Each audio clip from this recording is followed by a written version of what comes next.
E seguindo nessa sequência da meditação do Evangelho de João, hoje capítulo 8, vamos pedir que Deus nos dirija.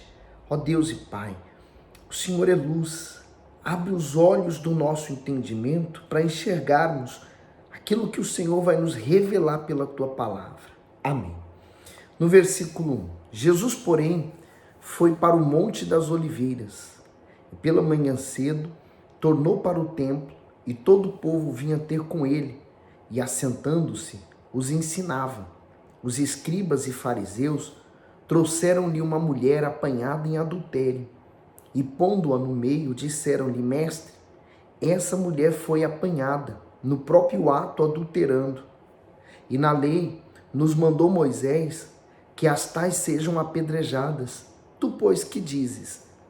Isto diziam eles, tentando, para que tivessem de que o acusar. Mas Jesus, inclinando-se, escrevia com o dedo na terra. E como insistissem, perguntando-lhe, endireitou-se e disse-lhes: Aquele que de entre vós está sem pecado, seja o primeiro que atire pedra contra ela. E tornando a inclinar-se, escrevia na terra.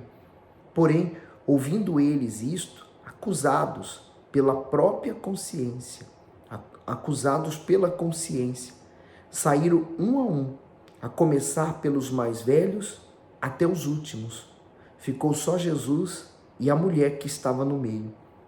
E endireitando-se Jesus, e não vendo ninguém mais do que a mulher, disse-lhe: Mulher, onde estão aqueles teus acusadores? Ninguém te condenou? E ela disse: Ninguém, Senhor.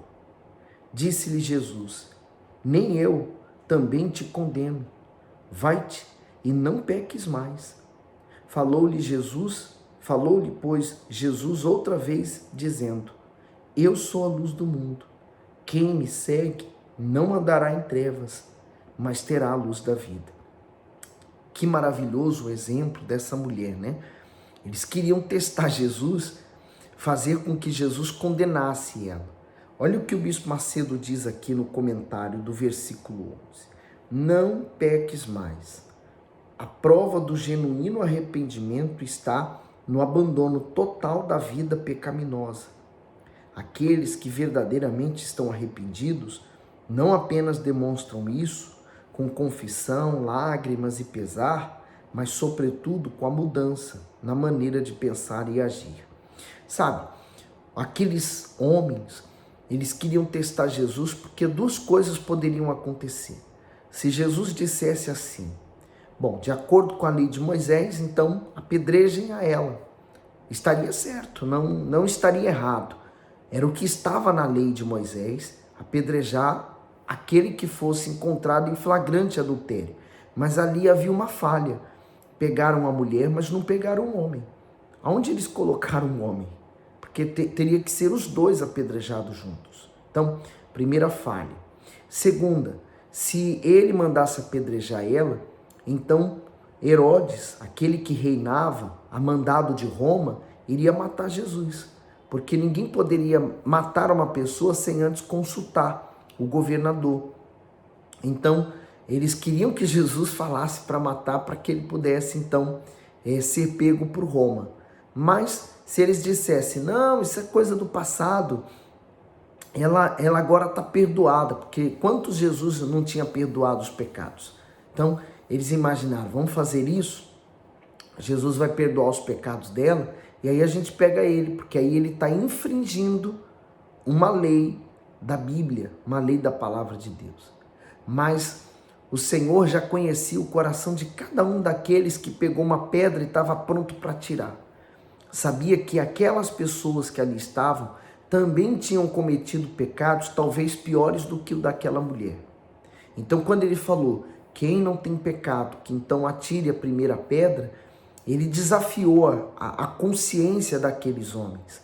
E na mesma hora, a consciência deles acusou eles, mostrou o erro deles diante daquele erro daquela mulher. E eles se sentiram acusados tanto quanto ela. E falou: olha, se ela hoje vai ser apedrejada, eu também deveria estar sendo. Então cada um foi deitando sua pedra fora e foi embora. Por isso que Jesus falou para ela: vai e não peques mais. Porque ela foi pega em flagrante adultério. Ela não estava forçada fazendo uma coisa, ela estava voluntária. Mas foi uma armação também daqueles homens para testar Jesus. Mas ali Deus salvou aquela alma, Deus salvou aquela mulher. E quantas pessoas são assim, ao chegar na igreja, elas encontram um meio de salvar a sua vida. Elas se salvam quando elas encontram Jesus. Que seja assim com você. Aí no 12, ele diz, falou-lhes, pois, Jesus outra vez, dizendo, eu sou a luz do mundo. Quem me segue não andará em trevas, mas terá a luz da vida. Você sabe que quando Adão desobedeceu a Deus, ele entrou na escuridão. Ele passou para as trevas. Se antes com Deus, quando ele estava no jardim, quando ele estava obedecendo a Deus, quando ele estava em comunhão com Deus, ele estava debaixo da luz, iluminado por Deus, protegido. Mas quando houve a desobediência, o pecado, então ele entrou nas trevas. Aí o que você nota no mundo? Por exemplo, o mundo mudou. Então os animais passaram a ser selvagens, já não obedecia mais a ele, a natureza já não obedecia mais a ele, o chão já não obedecia mais a ele, porque ele teria que trabalhar. Então haveria uma luta, haveria o suor, haveria o trabalho, coisas que antes não havia. Haveria o sacrifício, a renúncia, a dor, a mulher sentiria a dor do parto, seria então dependente emocionalmente do homem. Então uma coisa gerou vários problemas, aquele pecado gerou vários problemas. A humanidade, ela vem se escondendo nas trevas.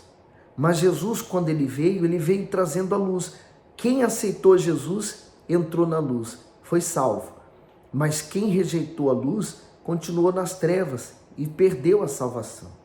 E aí ele diz assim no 13, disse-lhe, pois, os fariseus, tu testificas de ti mesmo, o teu testemunho não é válido, porque na lei era necessário ter 3 testemunhas que falassem a respeito daquela pessoa. E quando Jesus dizia que ele era luz, então ele estava testificando dele mesmo. No 14, respondeu Jesus e disse-lhes, ainda que eu testifico de mim mesmo, o meu testemunho é verdadeiro, porque sei de onde vim e para onde vou, mas vós não sabeis de onde venho, nem para onde vou. Vós julgais segundo a carne, eu a ninguém julgo. Se na verdade julgo, o meu juízo é verdadeiro, porque não sou eu só, mas eu e o Pai que me enviou. Então quer dizer, normalmente sabe o que acontece? Às vezes a pessoa vê uma pessoa fazendo uma coisa e você olhou e julga aquela pessoa pelo que os seus olhos viram. Às vezes não quer dizer nada. O que os seus olhos viram é uma coisa, mas a realidade é outra. Então eles olhavam para Jesus e julgavam Jesus pela aparência, pela forma dele se comportar, dele agir. Apesar dele estar correto no cumprimento da lei, mas eles julgavam Jesus porque eles queriam um outro Messias. Ele queria um Messias diferente. Então, eles condenavam já Jesus.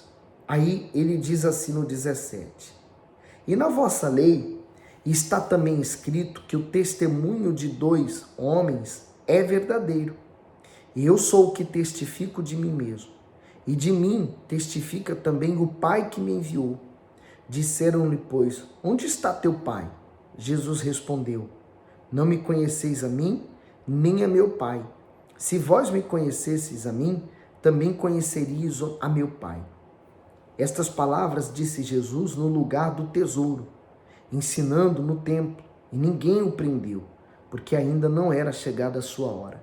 Então, quando eles olhavam para Jesus, eles falavam, mas ele é filho de José e de Maria. Então, quem é o pai dele que ele está falando aí? Por isso que ele falou, vocês não me conhecem. Mas na cabeça dele geravam uma confusão ainda maior, porque eles falavam, eu sei quem ele é. Cidade pequena, todo mundo sabe quem é todo mundo.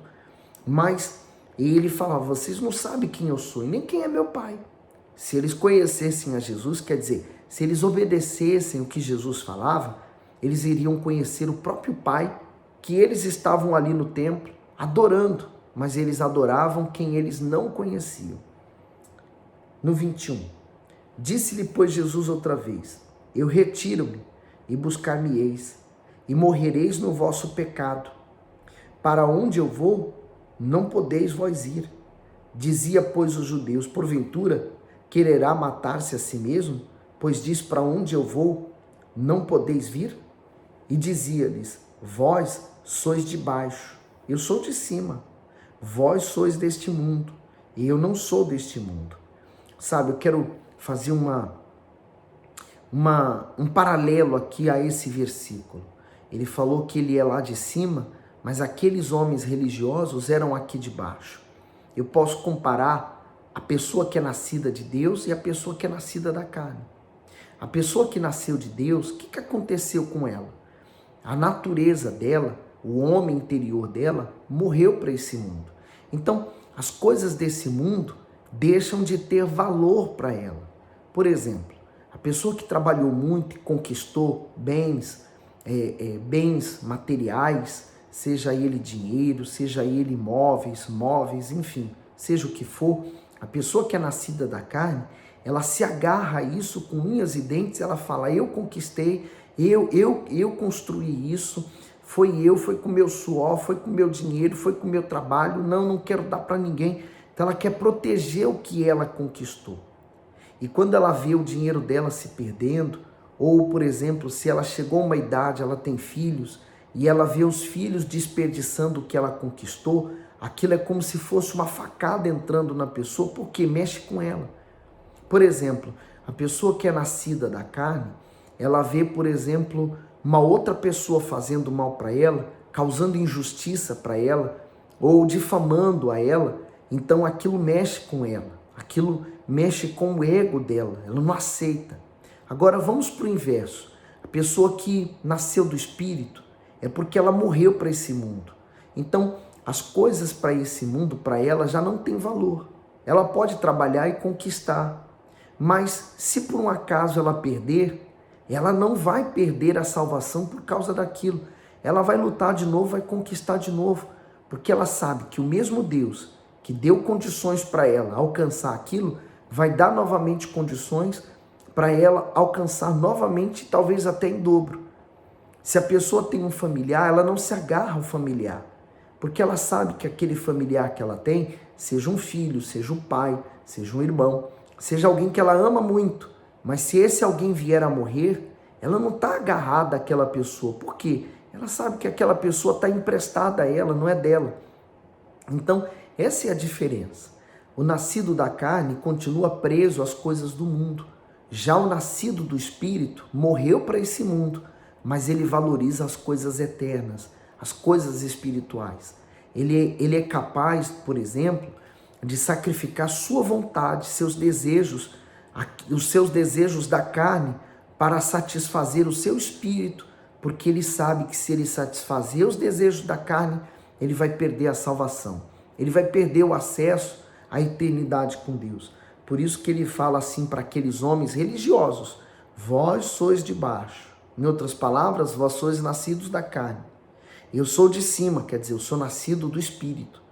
Vós sois deste mundo, eu não sou deste mundo. Por isso vos disse que morrereis em vossos pecados. Porque se não crerdes que eu sou, morrereis em vossos pecados. Quando ele falou assim, não credes que eu sou, ele testificou dizendo assim: se vocês não crêem que eu sou Deus, então vocês vão morrer nos seus pecados, porque eu vim para perdoar os pecados. E se vocês não crerem em mim, então seus pecados não serão perdoados, logo vocês vão permanecer nas trevas e vão morrer nas trevas.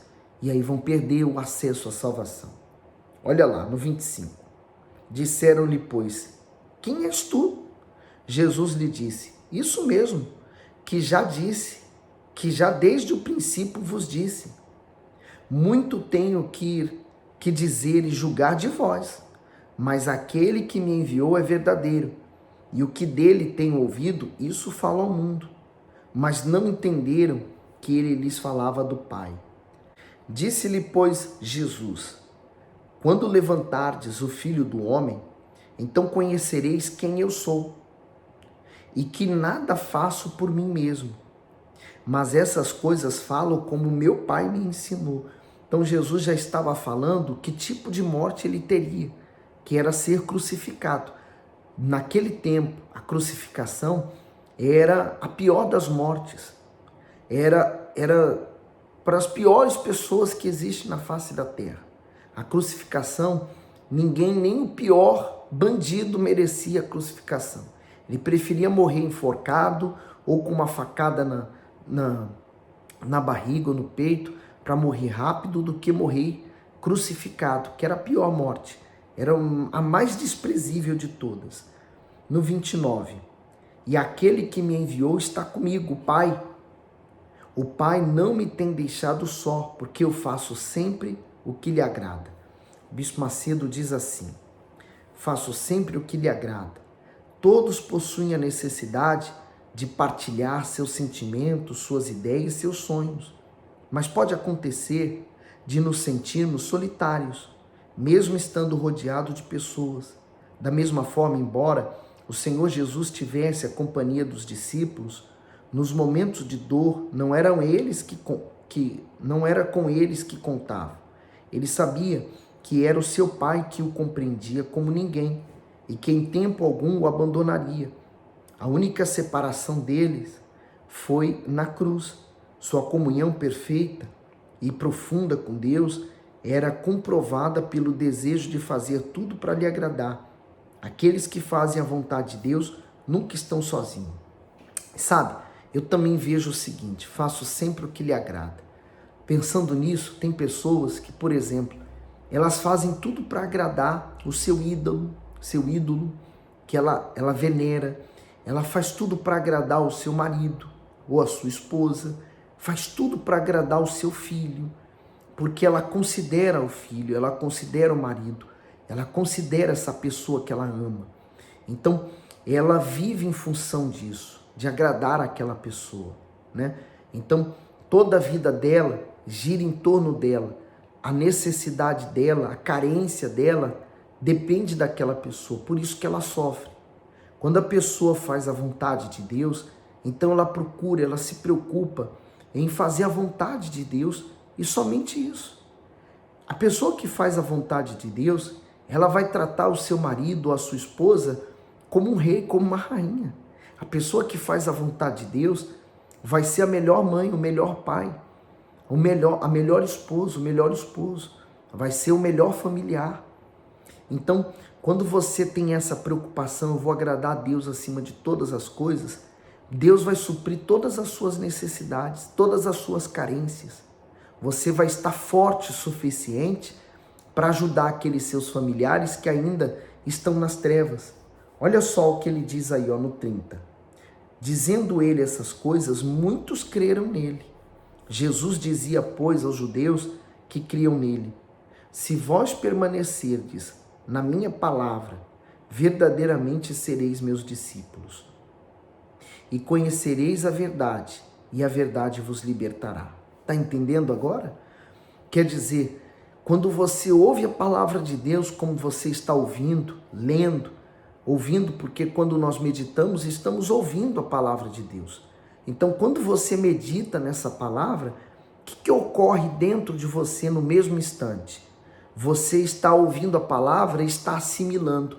E você tem o direito de decidir, obedecer, seguir essa palavra, ou simplesmente entrou no ouvido, saiu no outro e você ignora ela e segue a sua vida da sua maneira. Você tem como fazer a sua escolha. Mas diante dela, se você escolhe obedecer, então você permanece nas palavras de Deus e a verdade que liberta você. Se Adão tivesse permanecido na palavra de Deus, ele nunca teria perdido o paraíso. Ele estaria até hoje presente naquele lugar maravilhoso. Se o ser humano permanecesse na palavra de Deus, não haveria motivo dele sofrer mais como ele sofre nos dias de hoje. Esse corpo aqui, você pode esperar dele que ele vai perecer, porque esse corpo aqui é perecível, tem prazo de validade. mas o homem interior, quer dizer, o que está dentro de você, esse aí vai se renovando na força dia após dia. Aí ele diz no 33. E mais uma coisa. Há muitas pessoas que às vezes dependem de alguma coisa para fazer, para que elas possam crer que estão se libertando do mal, quando não é o que você vai fazer que vai libertar você do mal, mas sim a forma como você vai crer. Se você crer na palavra de Deus, se você se entregar à palavra de Deus, essa palavra vai libertar você daquela bruxaria, daquela maldição do passado, daquelas pragas que você foi vítima, das palavras que fizeram tanto você sofrer. Basta você se entregar a essa palavra de Deus para que ela limpe você, deixe você puro. Agora no 33, responderam-lhe, somos descendências de Abraão e nunca servimos a ninguém. Como dizes tu, sereis livres? Respondeu-lhe Jesus, em verdade vos digo que todo aquele que comete pecado é servo do pecado. O servo não fica para sempre em casa, o filho fica para sempre. Se, pois, o filho vos libertar, verdadeiramente sereis livres. Bem sei que sois descendência de Abraão, contudo procurais matar-me, porque a minha palavra não entra em vós. Eu falo do que vi junto de meu pai, e vós fazeis o que também viste junto de vosso pai. Responderam e disseram-lhe, nosso pai Abraão. Jesus disse-lhe, se fosses filho de Abraão, farias as obras de Abraão. Mas agora procurais matar-me, a mim, homem, que vos tenho dito a verdade, que de Deus tenho ouvido? Abraão não fez isso. Vós fazei as obras de vosso pai? Disseram-lhe, pois, nós não somos nascidos de fornicação. Temos um pai que é Deus. Disse-lhe, pois, Jesus, se Deus fosse o vosso pai, certamente me amaríeis, pois que eu saí e vim de Deus, não vim de mim mesmo, mas ele me enviou. Então, eles estavam dizendo, nós somos livres. Quer dizer, você poder sair de casa, você poder ir para o trabalho, andar para onde você quiser, fazer viagens, não quer significar com isso que você seja livre. Por exemplo, a pessoa que carrega um ódio, um rancor dentro dela, ela está presa àquele rancor. Ela está presa àquele pecado, àquele ódio que ela carrega contra outra pessoa. Então, ela não é livre totalmente. A pessoa que é viciada, por exemplo, numa substância, seja droga, álcool, ou qual seja ela, então essa pessoa é presa por esse vício. Ela não está livre. Ela pode fazer o que ela quiser nesse mundo, viajar para onde ela quiser, mas ela está presa àquele vício. A pessoa que é apaixonada por alguém e ela vive em função desse alguém, ela está presa a esse alguém. Então, se essa pessoa morrer, ela morre. Se essa pessoa largar ela, a vida dela acaba. Então, as pessoas vivem assim nesse mundo. Elas estão escravas de alguma coisa, ou de um pecado, ou de uma pessoa, ou de um sentimento. E isso escraviza elas nesse mundo, fazendo elas sofrerem para a eternidade toda. Quando a pessoa conhece a Deus, então ela passa a ser livre de fato, mas é livre no coração, livre na sua mente. Ela passa a ser perdoada. Então, essa pessoa alcança a libertação total. Ela fica livre de todas as algemas desse mundo. É muito profundo isso aqui, se você meditar hoje sobre a sua vida e ver se você não está sendo escravo de alguma coisa que está te prendendo, que está te escravizando, te humilhando, te fazendo mal. Aí, continuando lá no 43 agora. Porque não entendeis a minha linguagem, por não poderdes ouvir a minha palavra.